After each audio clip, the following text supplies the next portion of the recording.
नमस्कार दोस्तों, SBI security के साप्ताहिक पॉडकास्ट में आपका हार्दिक स्वागत है। आज हम बात करेंगे इस पूरे सप्ताह के ऐसे कौन से इवेंट्स थे, ऐसी कौन सी कंपनियां थी जो फोकस में रही हैं और अगले सप्ताह के लिए ऐसे कौन से इवेंट्स हैं और क्या स्थिति बन रही है उसके बारे में हम चर्चा करेंगे। तो दोस्तों, लगातार 2 सप्ताह की नरमी के बाद में इस सप्ताह में हमने बाज़ार को खासकर जो शुक्रवार के दिन एक स्ट्रॉन्ग रैली हमने देखी। उसकी वजह से जो है निफ्टी सेंसेक्स दोनों ही इंडाइसेस जो है वो पॉजिटिव जोन में बंद होने में कामयाब रहे। बात करूँगा मैं निफ्टी और सेंसेक्स की, तो निफ्टी जहाँ पे 0.7% ऊपर जाकर के 24,541 के आसपास बंद हुआ है।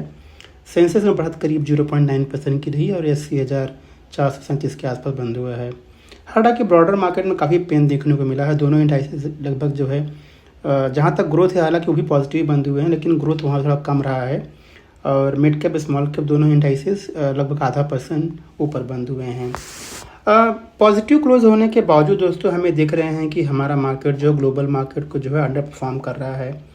अगर मैं बताऊं, यहाँ पे कुछ मार्केट जैसे यूरोपियन मार्केट हैं या अमेरिकन मार्केट हैं, एशियन मार्केट्स हैं, इन सारे ही जो मार्केट्स हैं उनमें लगभग 2% उससे ज़्यादा की बढ़त देखने को मिली है। निकाई की बात करें तो बढ़त पूरे सप्ताह में लगभग 8.7% की देखी गई है। तो यूएस का जो रिटेल का सेल्स डेटा आया है वो मार्केट के अनुमान से बेहतर था। तो कहीं ना कहीं ये इंडिकेट कर रहा है कि जो मार्केट ये सोच रहा था कि रिसेशन आ सकता है मार्केट में, फ़िलहाल टाइम बिंग जो है ऐसा नहीं लग रहा है। और जो वीकली जॉबलेस क्लेम आए हैं यूएस के अंदर, वो भी ये इंडिकेट कर रहे हैं कि फ़िलहाल के लिए ऐसा रिसेशन आएगा ऐसा उम्मीद नहीं लग रहा है। उसके अलावा जो सीपीआई डेटा आया यूएस का वो 2.9% है, जबकि उम्मीद थी करीब 3% के आसपास की। तो ये सारे इंडिकेटर से बता रहे हैं कि इकोनॉमी ठीक है, इन्फ्लेशन नीचे आ रहा है। तो जो रेट कट की उम्मीद जो बनी हुई है अगले महीने यानी सितंबर महीने में, वो अब शायद जो है हम जल्दी अब देख सकते हैं। बात करें अगर भारतीय बाज़ारों की, तो हमने इस सप्ताह में आईटी सेक्टर में एक स्ट्रांग रैली हमने देखी। इनफैक्ट आईटी सेक्टर जो है सबसे बड़ा गेनर रहा है पूरे सप्ताह में, जहाँ पे बढ़त लगभग 5% की देखी गई है। बीएसई, पीएसयू, पावर कंपनी और मेटल कंपनी में थोड़ी हमने नरमी देखी गई। मेटल कंपनियाँ खासकर हमने देखा कि वहाँ पे एक गिरावट देखने को मिली, क्योंकि जो माननीय न्यायालय का जो फैसला अभी आया है कि सरकार जो है माइंस के ऊपर जो टैक्स है वो रेट्रोस्पेक्टिव यानी कि पहले के जो साल है वहाँ पे लगा सकती है। थोड़ा एक नेगेटिव इम्पैक्ट पड़ा जो है माइनिंग कंपनी के ऊपर, तो वहाँ पे एक थोड़ी सी हमने जो है गिरावट देखी उन कंपनियों में। जो भारत का सीपीआई यानी जो महंगाई दर है जो आई है, डब्ल्यूपीआई यानी कि जो होलसेल प्राइस डेटा आया है, वो ठीक ठाक रहा है। वो इंडिकेट कर रहा है कि इन्फ्लेशन ट्रेजेक्टरी जो है वो डाउन ट्रेंड में जो है बनी हुई है। और दोस्तों, इस सप्ताह में हमने ये भी देखा कि जो पहले क्वार्टर फाइनेंशियल ईयर 2025 का जो अर्निंग सीजन है वो अब जो है समाप्त हो चुका है। तो अर्निंग जो है इस क्वार्टर का काफ़ी मिक्स बैग रहा है। मतलब बहुत ब्लॉकबस्टर ऐसा देखने को नहीं मिला। कुछ एक कंपनी ने अच्छी तरह से आउट परफॉर्म किया है मार्केट के एस्टिमेट को, लेकिन बहुत सारे हमने मिसेस भी देखे हैं। तो हम जानते हैं कि थोड़ा सा ये क्वार्टर वैसे भी सबड्यू रहता है और इलेक्शन होने की वजह से भी हमने देखा कि उतना उत्साह नहीं रहा कंपनियों के अंदर। तो थोड़ा सा उन्होंने टाइम लिया और हमें लगता है कि जो बाकी के जो क्वार्टर हैं इस साल के, वो कंपनियां अपने अर्निंग को रिकवरिंग करने में जो है कामयाब जो है हो सकती हैं। तो दोस्तों, ये था इस पूरे सप्ताह का जो है वो लेखा जोखा। अगर मैं बात करूं परफॉर्मेंसेस की, तो जैसे मैंने बताया कि सेंसेक्स निफ्टी दोनों इंडेक्स लगभग 0.25% जो है ऊपर बंद हुए हैं। Mid cap small cap index 0.5% ऊपर बंद हुए हैं। अगर मैं बात करूं सेक्टोरली, तो यहाँ पे बीएसई आईटी जो है सबसे बड़ा गेनर रहा। और जो उसके अलावा जो सबसे बड़े लूजर्स रहे हैं यहाँ पे वो BSE PSU companies, BSE power, BSE metal, जहाँ पे गिरावट लगभग 0.5% से 1.25% के बीच में रही है। उसके अलावा BSE consumer durable, reality, auto, capital goods में हमने बढ़त देखी है सप्ताह में। तो ओवरऑल जो है मार्केट शुक्रवार की रैली की वजह से जो है एक ठीक ठाक क्लोजिंग देने में जो है कामयाब रहा। अगर मैं बात करें टॉप गेनर्स और लूजर्स की, जो निफ्टी में जो टॉप गेनर्स रहे यहाँ पे ज़्यादातर जो आईटी कंपनियाँ ही थी। Tech Mahindra, Wipro, Infosys, HCL Tech, TCS, इन सारे इंडाइसेस में इस सप्ताह में एक अच्छी खासी बढ़त दिखी गई है, लगभग 4 से 5.5% के बीच में। जबकि गिरने वाले जो शेयर्स रहे हैं पूरे सप्ताह में, वो Divi's lab, Coal India, doctor Reddy's lab, NTPC, Adani ports, यहाँ पे गिरावट लगभग 2.5% से 4% के बीच में रही है। बात करते हैं कुछ ऐसे डेटा पॉइंट्स की, यानी कि मॉनिटरेबल्स की, जो मार्केट क्लोजली ट्रैक करता है। तो यहाँ पे FII DIS का जो डेटा है वो मिक्स रहा है। जहाँ पे FII ने लगातार अपनी बिकवाली का दौर जारी रखा है, वहीं पे DI ने बाइंग की है। तो पूरे सप्ताह में FIIs ने 9,654 करोड़ रुपए की सेलिंग की है। ये डेटा हमने 14 अगस्त तक का कैप्चर किया हुआ है। और DI ने 7,954 करोड़ रुपए की बाइंग की है। क्रूड के दाम जो है इस सप्ताह में 1% नीचे आए हैं, तो ज़्यादा कुछ फ़र्क देखने को नहीं मिला। लेकिन US का जो बॉन्ड यील्ड है वो थोड़ा सा जो है वो बढ़ के 3.87% के आसपास जो है पहुंच चुका है। बात करते हैं कुछ डोमेस्टिक और इंटरनेशनल इकोनॉमिक न्यूज़ की दोस्तों। तो यहाँ पे जो भारत का CPI डेटा जो आया था, यानी रिटेल की जो महंगाई दर है जुलाई महीने की, वो 3.5% जो है रिकॉर्ड हुआ है, 3.54% टू बी प्रिसाइज। और ये नंबर दोस्तों पिछले 5 साल के निचले स्तर का नंबर है। जो पिछले महीने में जो है करीब 5.08% था, वहाँ से घट करके 3.54 पहुँच चुका है। तो ये एक वेलकम साइन है दोस्तों मार्केट के लिए। और ये जो इन्फ्लेशन का जो ट्रेजेक्ट्री है वो RBI के अपर बैंड से या अपर टॉलरेंस बैंड से नीचे चल रहा है। तो आगे चल करके हम रेट कट की भी उम्मीद हम कर सकते हैं। और जो भारत का ट्रेड डेफिसिट है तो थोड़ा सा वाइडन हुआ है, यानी थोड़ा सा बढ़ करके आया, क्योंकि एक तो यहाँ पे एक्सपोर्ट जो है वो नीचे आया और इम्पोर्ट जो है बढ़ करके आया है। तो इसलिए जो है एक्सपोर्ट और इम्पोर्ट का जो डिफरेंस है उसे हम बोलते हैं ट्रेड डेफिसिट या ट्रेड सरप्लस। अगर एक्सपोर्ट ज़्यादा होता है तो ट्रेड सरप्लस होगा, और इम्पोर्ट ज़्यादा है तो ट्रेड डेफिसिट होगा। तो यहाँ जो ट्रेड डेफिसिट है थोड़ा सा बढ़ करके आया है। उम्मीद थी कि $21.35 बिलियन होगा, लेकिन आया है लगभग $30.5 बिलियन के आसपास का। तो ये थोड़ा सा मार्केट के लिए थोड़ा सा ख़राब रहा। जैसे मैंने बताया कि US का भी महंगाई दर डिक्लेयर हुआ है इस सप्ताह में। तो वहाँ की जो महंगाई दर है रिटेल की वो 2.9% की थी, जबकि उम्मीद थी जो है 3% की। तो ये एक वेलकम साइन है, और इसीलिए मार्केट में कंसेंसस बिल्ड हो रहा है कि अब जल्दी ही हम रेट कट जो है सितंबर महीने में हम देख सकते हैं। और फाइनली जो US की जो रैली थी बृहस्पतिवार के दिन, उसके पीछे मेन जो कारण था वो था US का जो कंज्यूमर स्पेंडिंग डेटा एक जुलाई महीने में 1% मंथ ऑन मंथ बढ़ कर के आया है, जो कि उम्मीद थी 0.3% की। तो वहाँ पे खर्च जो है अच्छा खर्च हो रहा है। तो जब खर्च ज़्यादा होता है तो इकोनॉमी के लिए सपोर्ट होता है। तो इसीलिए भी मार्केट सोच रहा है कि इतना जब खर्च होगा तो शायद रिसेशन नियर टर्म में आएगा, ऐसा लगता नहीं है। तो इससे जो है मार्केट को एक बल मिला, और हमने देखा कि US का मार्केट एक स्ट्रॉन्ग क्लोजिंग जो है बृहस्पतिवार के दिन हमने देखने को मिला था।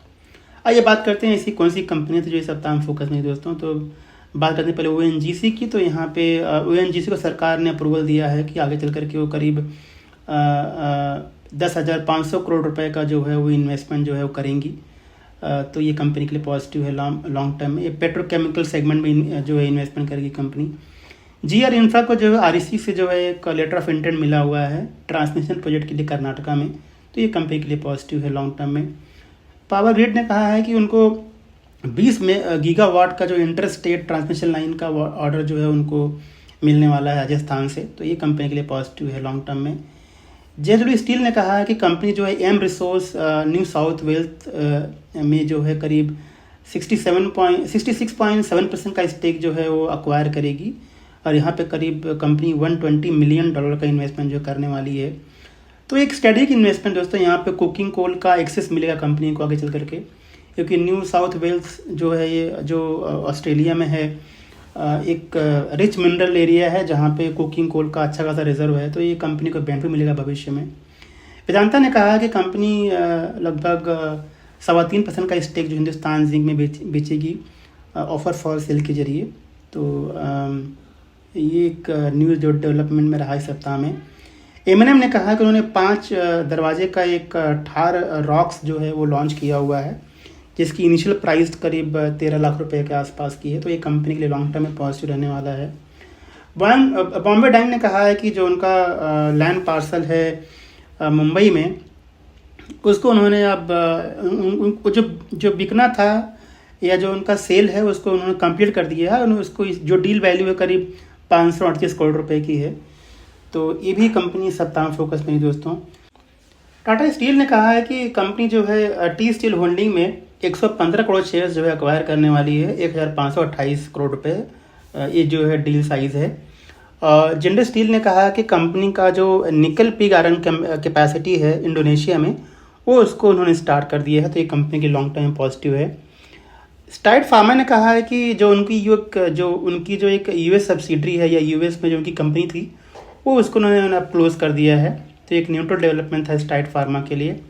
मैरिको ने कहा है कि जो उनका बांग्लादेश में जो ऑपरेशन था वो उसको उन्होंने स्टार्ट कर दिया है, तो ये न्यूट्रल डेवलपमेंट था कंपनी के लिए। और ओला इलेक्ट्रिक ने कहा है कि कंपनी ने जो है ई मोटरसाइकिल सीरीज रोड स्टार, इसमें 3 बाइक उन्होंने लॉन्च किए हुए हैं, तो ये भी कंपनी के लिए जो है वो लॉन्ग टर्म में पॉजिटिव होगा। आइए बात करते हैं अब और ऐसी कौन सी कंपनी जिनको ऑर्डर्स मिले हैं सप्ताह में दोस्तों। तो एनबीसीसी को दोस्तों यहाँ पे 3 ऑर्डर्स मिले थे। एक ऑर्डर का साइज़ 10 करोड़ रुपए था। एक उनको 710 करोड़ रुपए का ऑर्डर मिला है झांसी डेवलपमेंट एजेंसी से। एक उनको 528 करोड़ रुपए का ऑर्डर मिला हुआ है directorate of medical education and research Haryana से। आइनॉक्स विंड को एक 51 मेगावाट का जो है ऑर्डर मिला हुआ है।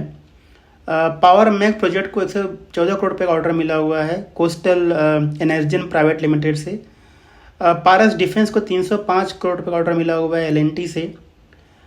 JNK इंडिया को 50 से 150 करोड़ का ऑर्डर मिला है HPCL से, ये कंपनी के लिए पॉजिटिव है लॉन्ग टर्म में। GE पावर को 47 करोड़ का ऑर्डर मिला हुआ है। और PSC प्रोजेक्ट को जो है 654 करोड़ रुपये का ऑर्डर मिला हुआ है अलग अलग क्लाइंट से। तो ये कुछ कंपनियां थी जिनको ऑर्डर्स मिले थे। दोस्तों आइए बात करते हैं स्टॉक रिकमेंडेशन की। तो इस सप्ताह में हमने टाइम टेक्नोप्लास्ट पे हमने रिकमेंडेशन दिया हुआ है, और ये हमारा जो रिकमेंडेशन है वो पिक ऑफ द वीक में गया है। 386 रुपये पे हमने रिकमेंड किया हुआ है, और टारगेट प्राइस है 464 रुपये पर शेयर पे। तो दोस्तों टाइम टेक्नोप्लास्ट जो है एक लीडिंग मैन्युफैक्चरर है जो टेक्नोलॉजी बेस्ड प्रोडक्ट बनाती है, जिसमें पॉलीमर बेस्ड प्रोडक्ट होते हैं दोस्तों। तो ये कंपनी इंडस्ट्रियल पैकेजिंग जैसे ड्रम्स हैं, कंटेनर्स हैं, ऑटो कंपोनेंट्स के प्रोडक्ट हैं, HDPE पाइप्स कंपनी जो है बनाती है। और इनके जो वैल्यू जो दोस्तों जो प्रोडक्ट्स हैं उनका अलग अलग इंडस्ट्री में इस्तेमाल किया जाता है, जैसे ऑयल एंड गैस सेगमेंट के अंदर। तो ये कंपनी का बिजनेस मॉडल है दोस्तों। अगर बात करें इनके ग्रोथ ड्राइवर्स की, तो कंपनी जो है अभी जो इंडस्ट्रियल ग्रोथ हो रहा है इंफ्रास्ट्रक्चर के अंदर, ऑटो में या एनर्जी में, कंपनी जो है इसकी एक की बेनिफिशरीज है दोस्तों।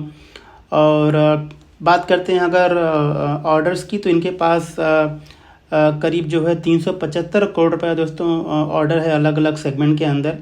और कंपनी ये कह रही है कि इस साल करीब डबल डिजिट का ग्रोथ वो डिलीवर कर सकती है।